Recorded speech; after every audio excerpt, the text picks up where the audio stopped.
না লাগবে মাছ, না মাংস কিংবা ডিম, এমনকি কোনো শুটকিরও ব্যবহার নেই।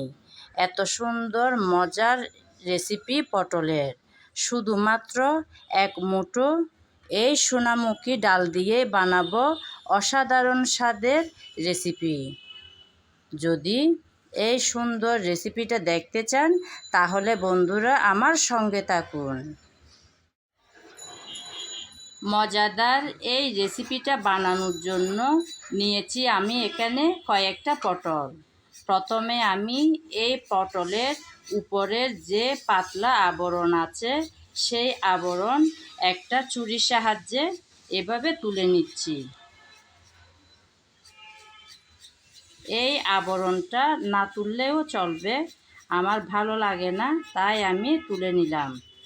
এভাবে করে সবগুলো পটলের উপরের পাতলা আবরণগুলো তুলে তারপর ফিরে আসবো আপনাদের মাঝে। ততক্ষণ বন্ধুরা আপনারা আমার সঙ্গে থাকুন।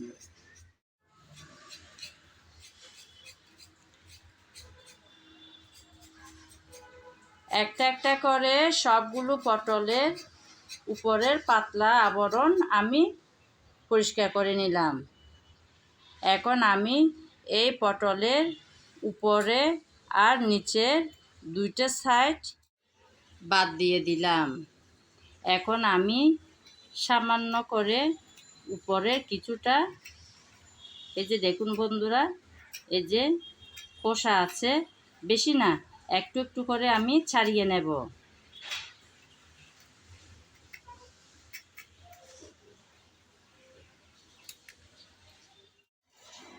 এই যে বন্ধুরা, চারপাশে একটু একটু করে আমি খোসা ছাড়িয়ে নিয়েছি। তারপর ঠিক মাঝখান বরাবর এদিকেও কাটলাম, আবার মাঝখান বরাবর অন্য সাইডেও কেটে দিলাম। এভাবে করে সবগুলো পটল আমি রেডি করে নেব। আমি সবগুলো পটল একই রকমভাবে খোসা ছাড়িয়ে দুইটা সাইড এভাবে কেটে নিয়েছি। এখন আমি সবগুলো পটল একটা বাটিতে তুলে নিলাম।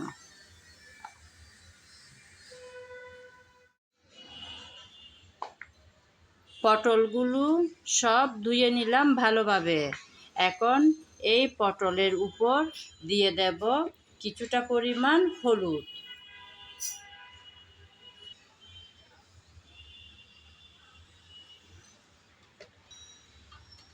তারপর লবণ। এখন এই লবণ আর হলুদ দিয়ে পটলগুলো ভালোভাবে মেখে নেব। এই মাখানোর কাজটা চাইলে আপনারা চামচের সাহায্যেও করে নিতে পারেন, তবে আমি হাত দিয়ে ভালোভাবে একটু পটলের গায়ে গায়ে লবণ আর হলুদ মেখে নিচ্ছি। মেখে নিলাম। এখন চলে যাব পরবর্তী কাজে। চুলার উপর একটা প্যান বসিয়ে দিলাম, তাতে দিয়ে দিলাম কিছুটা, অর্থাৎ এক মুঠো সোনামুখী ডাল। নেড়ে চেড়ে হালকা করে ভেজে নেব। লাল লাল করে কড়া করে কিন্তু ভাজবো না। সুন্দর একটা সুগন্ধ ছড়ালেই ভাজা বন্ধ করে দেব। কিছুক্ষণ নেড়ে চেড়ে ভেজে নিয়েছি, খুব সুন্দর একটা স্মেল ছড়াচ্ছে। এখন আমি চুলার আগুনটা বন্ধ করে দেব। এখন প্যান থেকে এই ডাল নামিয়ে নেব। একটা বাটির মধ্যে নিয়ে নিলাম। এখন এই ডালের মধ্যে দিয়ে দিলাম কিছুটা পরিমাণ পানি। যেহেতু ডালগুলো গরম আছে তাই পানিও গরম হয়ে যাবে। গরম পানিতে ভিজিয়ে থাকলে খুব সুন্দর করে ভিজবে এই ডাল। রান্নাটা বসাবো বলে চুলায় একটা প্যান বসিয়ে তাতে দিলাম কিছুটা পরিমাণ তেল। তেল হালকা গরম হয়ে আসছে।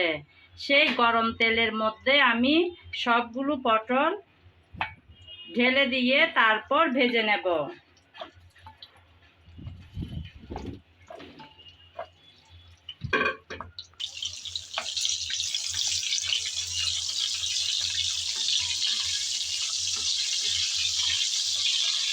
এই পটল কিন্তু আমি একদম পুরোপুরি ভাজব না, আমি অর্ধেক পরিমাণ সিদ্ধ করব।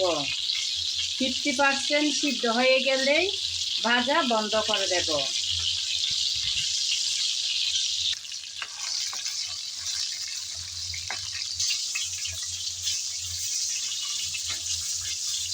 কিছুক্ষণ নেড়ে চেড়ে পটল ভেজে নিলাম। এর চেয়ে আর বেশি লাল করে ভাজবো না। এখন পটলগুলো আমি তুলে নেব একটা বাটিতে। একটা একটা করে সবগুলো পটল ভেজে তুলে নিলাম। এখন এই তেলের মধ্যে দিয়ে দেব একটা তেজপাতা, মাঝখানে কেটে 2 টুকরা করে। তারপর পেঁয়াজ কুচি,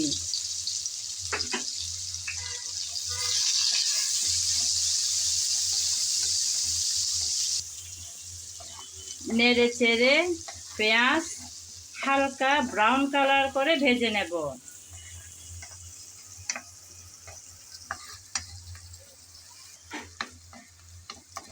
কিছুক্ষণ নেড়ে চেড়ে ভেজে নিলাম পেঁয়াজ হালকা ব্রাউন কালার করে।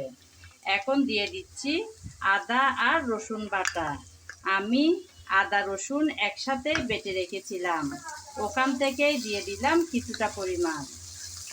নেড়ে চেড়ে ভালোভাবে একটু ভেজে নেব, যাতে আদা রসুনের কাঁচা গন্ধটা চলে যায়। কিছুক্ষণ ভাজার পর এখন দিয়ে দেব মরিচ, হলুদ, জিরা, ধনিয়া, গরম মশলা আর স্বাদ মতন লবণ। সবগুলো মশলা দিয়ে একটু এভাবে নেড়ে চেড়ে মিশিয়ে নেব। মশলা যাতে পুড়ে না যায় দিয়ে দেব সামান্য পরিমাণ পানি। সামান্য পানি দিয়ে নেড়ে চেড়ে ভালোভাবে মশলা কষিয়ে নিতে হবে।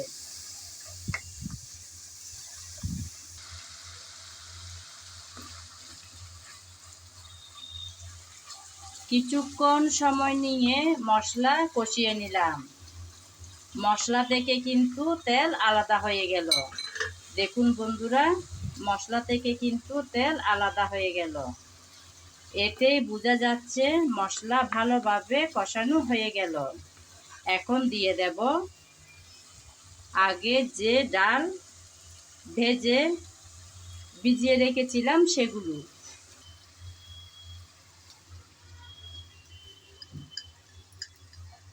ভিজানো পানি থেকে ডালগুলো ভালোভাবে ধুয়ে তুলে নিলাম। এখন দিয়ে দিলাম এই মশলার মধ্যে। নেড়ে চেড়ে ভালোভাবে ডাল কষিয়ে নেব। আমি কিন্তু আমার রেসিপি ভিডিওতে সব সময় একটি কথা বলে থাকি, অর্থাৎ রান্নার ভালো স্বাদ আসে ভালোভাবে কষিয়ে নেওয়ার পর। তাই খুব যত্ন সহকারে এই কষানোর কাজটা করে নিতে হয়।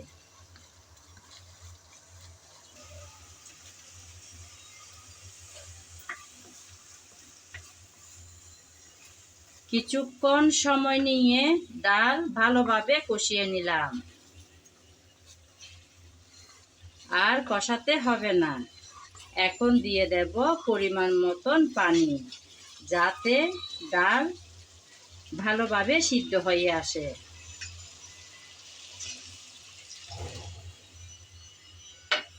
আমি কষানোর কথাটা কিন্তু সব সময় বলে থাকি প্রত্যেকটা রেসিপির ভিডিওতে, কারণ প্রত্যেক দিন কোনো না কোনো বন্ধু আমার পরিবারে এসে ঘুরে যায়। তারা তো জানেন না আমার আগের কথাগুলো। তাই আমি কষানোর ব্যাপারটা প্রত্যেকটা ভিডিওর মধ্যে বলে থাকি। দিয়ে দিলাম পরিমাণ মতন পানি। এখন অপেক্ষা করব যাতে ডাল একটু ভালোভাবে সিদ্ধ হয়ে আসে।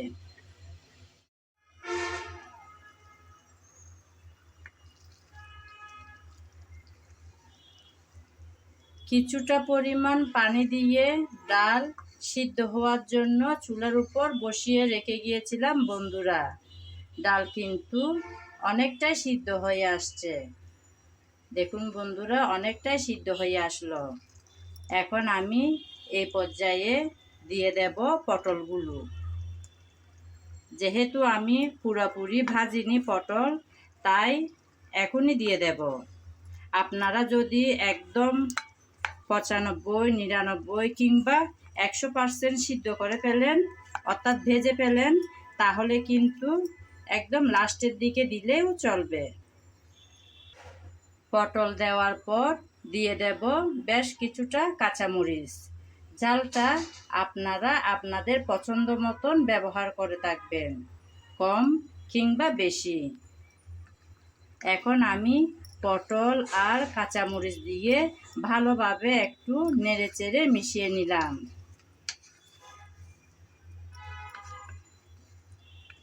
পটল তো কম বেশি প্রায় সবার ঘরে ঘরে হয়ে থাকে রান্না। চাইলে আমার এই রেসিপিটা ফলো করে একবার ট্রাই করে দেখতে পারেন বন্ধুরা। কোনো অংশে কম হবে না, খেতে ভালো। নেড়েচেড়ে ভালোভাবে মিশিয়ে নিলাম। এখন কিছুক্ষণের জন্য আবারও ঢাকনা দিয়ে বসিয়ে রাখলাম। ফিরে আসবো কিছুক্ষণ পর।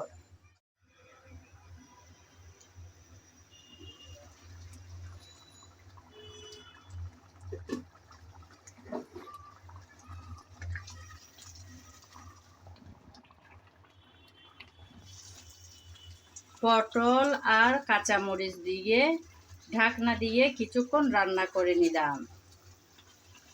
চুলার আগুনটা কিন্তু মাঝারি আছে রেখেছি, না হলে কিন্তু নিচে পুড়ে যাওয়ার সম্ভাবনা থাকতে পারে আর পটলটা ভালোভাবে সিদ্ধ হবে না। যেহেতু ডালগুলো একদম ভালোভাবে সিদ্ধ হয়ে আসছে, তাই ঝোলের ঘনত্বটা একদম, দেখুন বন্ধুরা, এ পর্যায়ে চলে আসছে ঝোলের ঘনত্বটা, তাই নিচে লেগে যাওয়ার সম্ভাবনা থাকতে পারে। সেজন্য কিছুক্ষণ পর পর এসে এভাবে নেড়েচেড়ে মিশিয়ে নিতে হবে।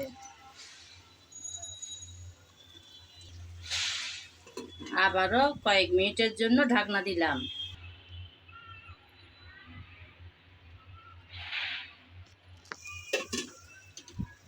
আবারও চলে আসলাম বন্ধুরা, একটু নেড়েচেড়ে মিশিয়ে নিলাম। আমার পটল কিন্তু অনেকটাই সিদ্ধ হয়ে আসলো। এখন আমি এই পর্যায়ে দিয়ে দেব কিছুটা গরম মশলার পাউডার। আপনারা চাইলে ঘিও ব্যবহার করতে পারেন, তবে আমি ঘি দেব না। শুধু গরম মশলার পাউডারটা দিয়ে আবারও 1.5 থেকে 2 মিনিটের জন্য চুলাটা একদম ছোটো রেখে বসিয়ে রাখবো ঢাকনা দিয়ে। ফিরে আসবো 1.5-2 মিনিট পর।